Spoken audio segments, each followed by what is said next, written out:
And as President of the United States, I pledge to you that I will do everything within my power to end the scourge of abortion once and for all. That I will use the full constitutional power and the bully pulpit of the presidency to promote a culture of life. That I will sign any legislation put on my desk to defend the least of these, including legislation that defends the rights of all persons, without exception other than the life of the mother, from conception to natural death. Rafael Cruz is a pest, isn't he? I promise, since I'm only a comedian, I'm not going to try to tell you politicians how to do politics or whatever. That's not my job. That'd be like you guys telling me what to do with my body. I mean, can you even imagine? Crazy. No. Cecily Strong may have given one of the most ruthless roasts we can remember of Cruz and the like. He could have been born in Kenya and gone over to the United States, and everybody wants to be a U.S. citizen. Who could forget this? Now you got problems with Congress, with Putin, with Israel. You said it yourself. We can't solve these problems by holding hands and singing Kumbaya. Kumbaya, of course, is the village in Africa where the president was born. Am I saying that right? Kumbaya? Is it? Thank you. Well, she didn't. Let's give it up for the Secret Service. Yeah. I don't want to be too hard on those guys, because they're the only law enforcement agency in the country that will get in trouble if a black man gets shot. Are you saying boo or are you saying true? Hopefully the latter.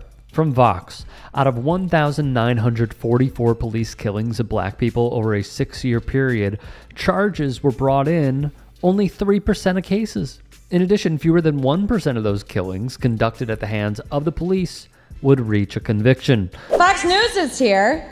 Now, Fox News has been losing a lot of viewers lately, and may they rest in peace. Looking back, it's almost an ominous prediction considering 2020 and thereafter. In these highly vaccinated and highly boosted countries, rates of infection are incredibly high, and rates of serious disease and death are also rising. The mRNA COVID vaccines need to be withdrawn from the market now. No one should get them. No one should get boosted. No one should get double boosted. They are a dangerous and ineffective product at this point against Omicron. We are at a dangerous moment, and these products need to be withdrawn. When you say they're ineffective, and that's demonstrable to anybody who lives in this country, everyone who's had it, has had COVID, and most of them are fine. Look at this chart. Healthcare policy analyst Charles Gable looked at every county in the country and found a direct correlation between levels of support for Trump in 2020 and coronavirus deaths. Lies like that are broadcast to millions of people every night. As journalist Eric Levitz points out, Fox News is literally killing its viewers, just committing negligent homicide at the national scale and on a nightly basis. Arkansas Senator Tom Cotton is facing criticism for describing slavery as a, quote, necessary evil. Deplorable stuff from a sitting senator. The comedian, meanwhile... Senator Tom Cotton got 47 other senators to sign an open letter he wrote to Iran. And I guess the most surprising thing is that a guy named Tom Cotton is a U.S. senator and not a rabbit from an old racist Disney cartoon. Oh, please, Brer Bear, don't throw old Tom Cotton in the briar patch.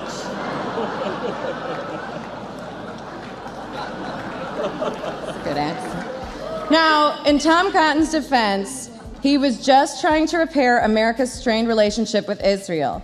But you know what? He doesn't need to worry about that. Our relationship will be better in the next administration, just as soon as Israel makes a generous donation to the Clinton Foundation. True or true? Gave an A-plus joke to the crowd that even Obama couldn't resist. Ted Cruz. It's like the right wing thought, what's the exact opposite of a black president? How about a Canadian Latino who'll never be president? No, it's true. He was born in Canada, a child of Cuban immigrants. I kind of can't believe he wasn't in Hillary's announcement video. The man will never be president, as predicted by plenty. Hi, this is Ted Cruz calling. I was calling to encourage you to come out and vote on Election Day.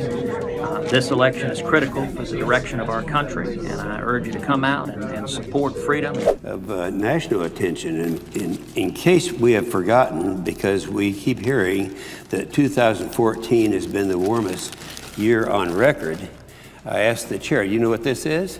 It's a snowball. And that's just from outside here. So it's very, very cold out, very unseasonal. So here, Mr. President, catch this.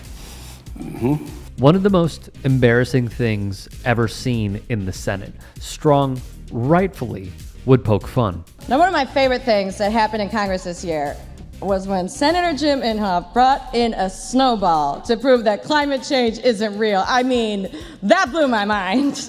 I didn't even need to see the other science projects. First prize, Jim. Dang, you brought science to life, man. So cool. Now, it's been a great year for women, as always. This year, a representative from Hobby Lobby said they didn't want to pay for employees' health care if it covered things like contraceptives, which is weird because all I asked him was, what aisle is the yarn in? Actually, though, I do love Hobby Lobby. I went there this morning, and I just bought the cutest little wicker basket to hold all my morning after pills. If unaware. The case was a political firestorm, pitting women's rights against religious freedom. Inside the court, the justices also were deeply divided and sharply at odds in their approach to the case. The majority decision by Justice Samuel Alito emphasized religious rights and marked the first time the court has allowed a for-profit corporation this type of religious exemption. It was a victory for family-owned companies like the Hobby Lobby chain of arts and crafts stores, whose owners David and Barbara Green challenged the law. The court said the healthcare law clearly imposes a substantial burden on the Greens' religious beliefs because it requires them to offer coverage for specific forms of birth control, like the morning after pill and the IUD, which the Greens believe facilitate abortion. This is what she was referring to. It is great to be here at the Washington Hilton. It's something a prostitute might say to a congressman. Almost two on the nose here. In the past few days, I've begun to atone for my private failings with my wife, Silda, my children, and my entire family. The remorse I feel will always be with me. Como ustedes, yo también quiero soluciones para nuestros grandes problemas. Y es por eso que es vital elegir a líderes como Cory Gardner. Jeb Bush is probably in the race, the presidential race, not the Hispanic race. That was just an accident. By the way, Jeb is actually an acronym for John Ellis Bush. I guess he thought that sounded too elitist, so he way overcompensated. It's kind of like if Benedict Cumberbatch decided to go by Skeeter.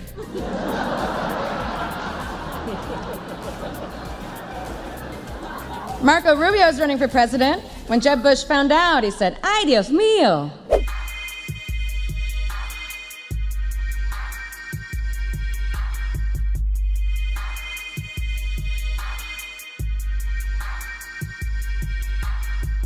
After 6 years in office, your approval rating is at 48%. Not only that, your gray hair is at 85%. Your hair is so white now, it can talk back to the police. Now the news that he was raised a Muslim, Barack Obama, raised as a Muslim. This is huge. President Obama's backing of the mosque appears to have skewed the perception many Americans have of the religion he practices. Now, the Time poll found that nearly 1 in 4 identified him as a Muslim. Remember, he said we're not a Christian nation. He said America is arrogant. He went on the apology tour. His first major speech was on Al Arabiya TV. He gave his next 2 major speeches were in Turkey and Cairo.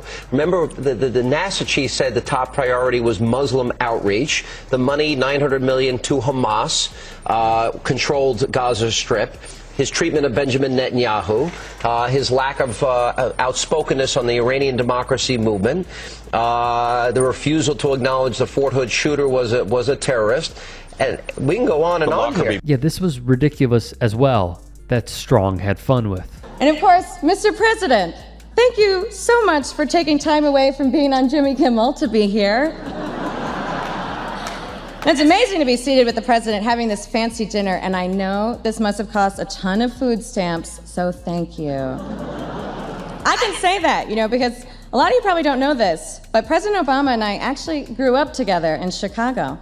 I remember when we used to go down to the Cabrini Green basketball courts. I'd lace up a pair of Jordans, he'd slip on a pair of my mom's jeans, and we would just miss three-pointers until sundown, when of course we'd have to stop and pray to Mecca.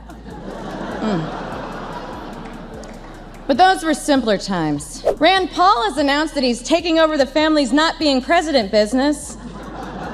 And yes, that's Rand, as in he didn't get elected, but at least he ranned. Now, Paul's a libertarian, which, if you're unfamiliar, a libertarian is just a Republican that you have to block on Twitter.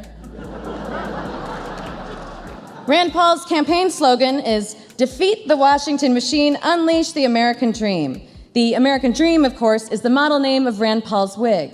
A few quick points, but first, if you can, please do become a channel member at youtube.com/TYT Sports. Just go to our homepage and click the join button. And or if you want to support the network as a whole, go to tyt.com/join. Additionally, if you can, please support me on my socials on Twitter, Instagram, and TikTok. There's one thing that I brought up a few times, and we've talked about it when it pertains to Missouri politics and also members of the Senate. There is such an astounding footnote here with the Hobby Lobby diatribe joke that she went on, but also the serious nature of it, which is the lawyer in that case. We've covered this previously, but the lawyer in that case was Missouri Senator Josh Hawley. Now, Hawley, who is a water carrier for special interests, including Peter Thiel and many others, represented Hobby Lobby, and then through his career was Attorney General, and now he's in the Senate. That is quite a rise, a meteoric rise in politics, showing that he will be in the good graces of the top 1% in order for him to get their crumbs, which he does. If I were to give Cecily Strong's roast, I would give it a 9 out of 10.